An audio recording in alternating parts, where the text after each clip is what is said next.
Welcome to the Bloggerbytes podcast. I'm your host, Jenna Urben. This is a podcast for bloggers, influencers, and content creators.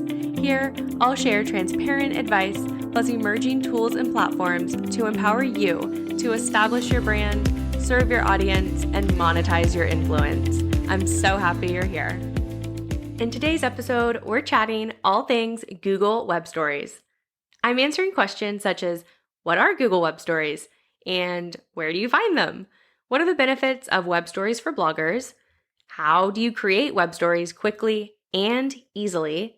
Plus, best practices I've learned along the way that ultimately resulted in boosting my blog's monthly sessions over 50,000, so I was able to apply and join the ad network Mediavine. Now, I want to break down my strategy to hopefully encourage you to give web stories a shot. As a reminder, if you've been enjoying these episodes, I'd love to ask you to please leave a review. It takes just a couple of seconds, but makes a huge difference and means a ton to me personally. Thank you so much in advance. Also, I just have to say, I've been loving having conversations about the episodes with y'all in my Instagram DMs. So don't hesitate to reach out and say hi, or let me know if you have a question or if you have a topic you'd like for me to cover. All right, friends, Google Web Stories. You either love them, you hate them, or you've never heard of them. There's no in between. There's no middle ground. Personally, I love web stories. No surprise there. But I can understand why some bloggers may not enjoy them, or if you just haven't decided to look into them quite yet. Let's first answer, what are Google Web Stories and where the heck do you find them? So Google actually launched Web Stories back in 2018, but back then they were known as AMP Stories. So fast forward to September 2020, got a little rebrand, and the Web Stories for WordPress Plugin was released. And that's when I really became aware of them, and that's when they first started gaining attention to some creators. And if you know me, then you'll already know that it really was around this time when I just dove in head first, as I do with new and emerging tools. But there wasn't an abundance of information about them out there. So, I really just kind of had to fiddle with it and just kind of see what worked. But I will say the Google for Creators team provided videos on YouTube as well as supplemental articles, and those are still available today. So those are great resources. Highly recommend checking those out after this episode. Let's back up. What are Google Web Stories? So if you're trying to envision what they are, you've never seen one before, think an Instagram story or a Pinterest idea pin, kind of that same format with slides. However, web stories are evergreen, and so they live forever. And they can also get picked up multiple times. And so that's really the biggest value in them, is that they just continue to live on forever. And so speaking of, okay, you're like, great, but where do they live? So I would say there's three main areas. So when you install and activate the Web Stories by Google WordPress plugin, a landing page will be created for you automatically. And so they technically live there. But the more valuable places where web stories can show up are either on Google Discover, currently right now it's in a carousel format, or in Google search results. That's like incredible. And currently right now, if you go on mobile and you search, let's just say eggnog recipe, because that's on my mind, or margarita recipe, enchilada recipe, something like that, search that. You may need to do a few thumb scrolls, maybe 2 or 3, and you'll see something called visual stories. Currently, there's 4 of them stacked 2 and 2, and those are web stories right there. And so how incredible and how powerful can that be? So those are the 3 places where you will find Google Web Stories. Before diving in how to create these immersive bite-sized stories, I'd love to hit on the top 3 benefits for you to keep in mind about why you're making these in the first place. The first benefit of Google Web Stories is the ability to reach a new large audience. Like I mentioned, web stories can be shown on Google Discover and in Google search results. From there, a user can tap on your web story, then click through to your actual blog post. That takes me right into the second benefit. Web stories can drive some serious traffic to your blog. You can and should include links throughout your stories with compelling call to actions to make the user actually tap that button and click through. It's important to remember that Google Web Stories are standalone pieces of content that tell a full story, so they shouldn't be teasers. That's like the biggest thing that the Google Web Creators team has shared. They should not be teasers. The third and final benefit is that you can actually monetize them. Yeah, you can make money from web stories. You can do this by linking affiliate links. You can partner with a brand to create a sponsored story. You can also enable ads through AdSense, Mediavine, or AdThrive. Are you interested in working with brands on sponsored content? There's money to be made regardless of your niche or follower size. If you're unsure where to start or need a new strategy, I'd love to introduce you to the ultimate guide to pitching brands. I've broken down each step of my pitching strategy so you feel confident when reaching out to brands. The guide includes where to find correct contact information, what to include in your media kit, how to set yourself apart from other creators, how to calculate competitive rates, influencer marketing terms defined, and tips to keep in mind before, during, and after a campaign. If you're interested in learning more, tap the link in the show notes and don't hesitate to reach out with any questions. All right, friends, ready to create some web stories? There are actually several tools that you can use to make a Google web story, but today let's just focus on the free Web Stories WordPress plugin. I know it's a mouthful, but day to day, you don't say it all that often. So you'll want to go ahead and download the plugin, activate it, then navigate to the dashboard, and you'll see it on your WordPress dashboard on the left-hand side. Click into that Stories plugin, and from there, fill out the basic settings, including your logo and a Google Analytics tracking ID. A quick note on the Google Analytics for web stories, you definitely don't want to skip this step. It's important to track your web story insights separately from your blog's analytics. So in your main blog's analytics, you will see direct traffic that comes from Google Discover, but having them broken into two separate properties really just keeps everything clean and easy to track. To set up a separate property for web stories, head to Google Analytics, pop over to Admin, then Property. Create a new property. You'll want to click Show Advanced Options, then create a Universal Analytics property. From there, enter your web stories URL and create your property. Fill out your business info, then grab that UA number and paste it into the web stories settings. If you have any questions about setting that up, there are a handful of articles from Google that go even deeper and provide just an abundance of insights into that. So once all of that's set up, I encourage you to explore the preloaded templates that the Web Stories plugin already has available for you to use. You could also just pull up Google Discover yourself on your phone and see what's currently trending and being shown in the carousel. I've got to say, I've used a variety of different templates, so really just choose one and get going. You can always tweak, you can always go back and edit, so the most important thing is really just to get started and get comfortable using the plugin. When you open the Web Stories plugin for the first time and get into the editor, there's a bunch of different options and buttons. Try not to get overwhelmed. I promise you'll get a hang of it after a few tries, and to me, it kind of resembles Canva. I've heard other people mention that too. So if you are a Canva user, maybe you won't be as overwhelmed as I was when I first jumped into it. But like I said, once you start messing around in there, it becomes second nature. And what's really great and why it reminds me of Canva is because your media library is actually loaded on one side of your screen, and on the other side is what you're actually working on.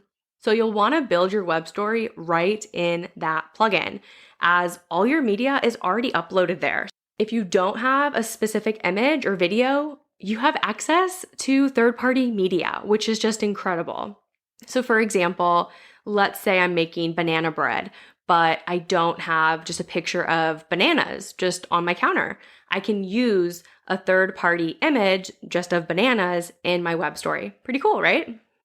If you're just getting started with web stories, I suggest making a list of your top 10 best performing blog posts. So I'm a visual person, and I know imagining something this visual can sometimes be hard to do. So I'd like to break down the anatomy of my web stories for my food blog, The Urban Life. So for my food blog, I most often create web stories that are step-by-step recipe, kind of that format. So I'm kind of just going to take you page by page. Page 1 is my title page with a big eye-catching image along with the title of what the recipe is. Page 2 is typically an overview of the meal or a short blurb about the recipe. On page 3, I like to include reader feedback when possible. On page 4, I'll explain why you'll love this recipe in a few short sentences, not even really sentences, just a few short words, really. And then on page 5, I will list the ingredients. So with this, sometimes I will list the full measurements and sometimes I won't.